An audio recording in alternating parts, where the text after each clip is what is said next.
시간에 주사 여기 1시간을 했는데 이번 시간이 마지막 시간입니다.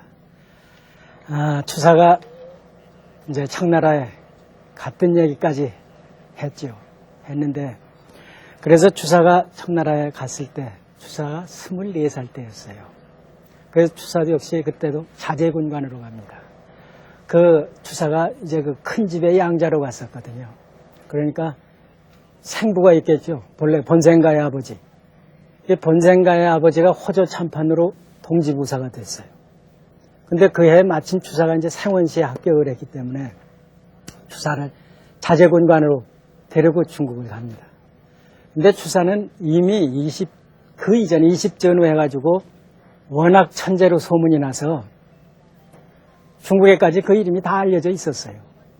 그래서 중국 사람들도 주사를 한번 봤으면 하고 기다리고 있던 참이거든요. 예전에 조선 선비 집안에서는 이제 벌써 말 배우기 시작할 때 글도 가르치고 글씨도 가르칩니다.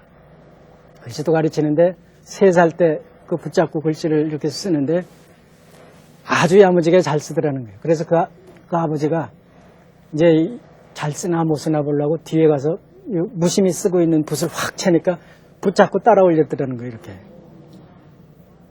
이게 붓을 제대로 잡아야 글씨 잘 쓰거든요.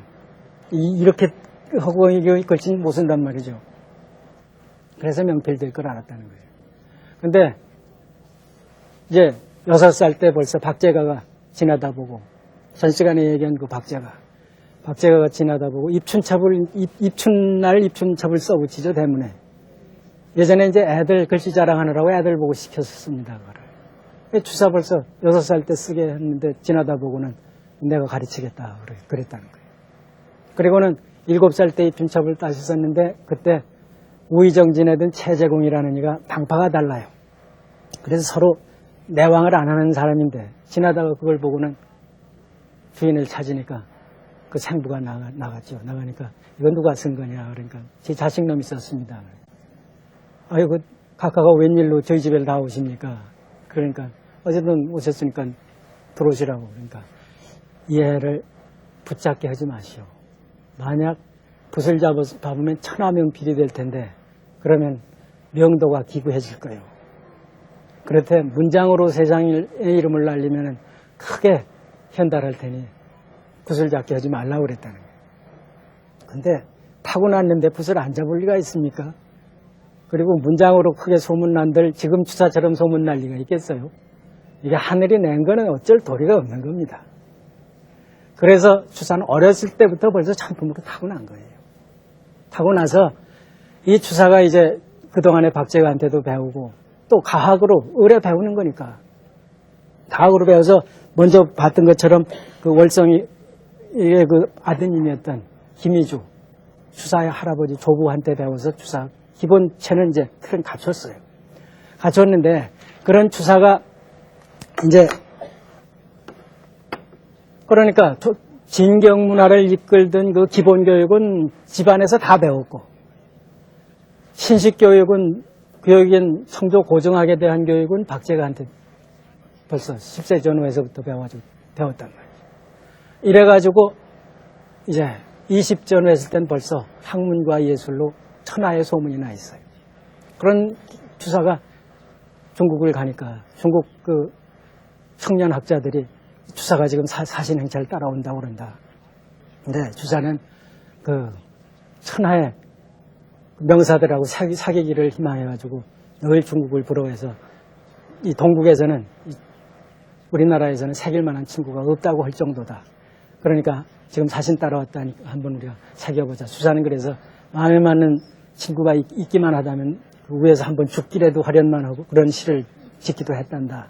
이렇게 소개를 하고 이제 그 주사를 연경 그 청년 학도들이 모두 환영을 한단 말이에요. 환영을 하는데 그때 북경 학계를 주름잡던 그 대표적인 노학자가 옹방강이라는 이에요. 그래서 이게 옹방강 글씨입니다. 이게 옹방강 글씨예요. 그래서 옹방강이 여기 주사한테 준다는 글씨를 이렇게 써놓고 있어요.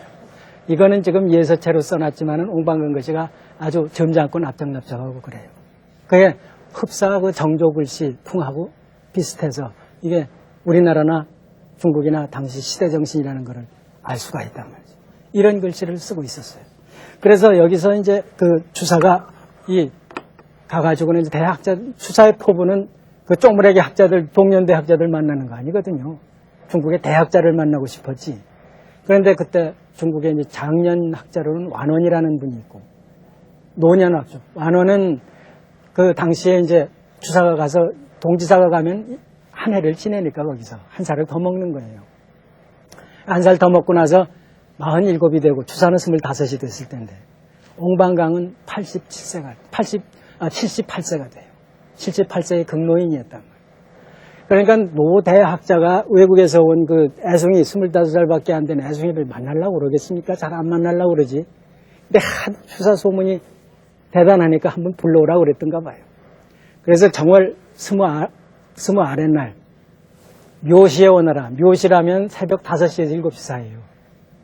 그러니까 이놈이 잘난 척 한다는데 어디 한번 보기나 하자고 불러오라고 그랬던가 봐요. 그래서 불러다 면대로 그러니까는 이거 말은 통하지 않지만 이 문장으로는 다 되니까 필담을 하는데 이런 천재가 없단 말이에요. 생기기도 주사 선생 여기 보세요. 저 젊었을 때 얼마나 이쁘게 생겼었겠어요. 그러니까 저런 청년 학자가 왔는데 필담을 하다 보니 맥힘없이 통하는데 그 자리에서 해동에 이런 영특한 인물이 있었더란 말인가 하고는 그 자리에서 인정을 하고 사제의를 맺어요. 그래가지고 그날부터는 이 옹방강이라는 이가 엄청난 금속 서화 자료를 가지고 있었어요. 그 성묵서루라는 서재에는 금속 도서 8만 권이라는 거예요. 8만 권이나 수장을 하고 있었다는 거예요. 그래서 그 북경의 인류 학자들도 함부로 그 집에 들어가서 거기를 볼 수가 없었어요. 그런 걸 추사는 그 옹방강 아들 옹수곤이라는 하고 동갑이었다. 마음대로 가서 보게. 마음대로. 그래서 그 사제관계를 맺고. 또 중견학자로 대학자 완원이라는 이가 있는데 그 완원이 마침 그 절강순무로가 있다가 북경에 인사차 들렸다가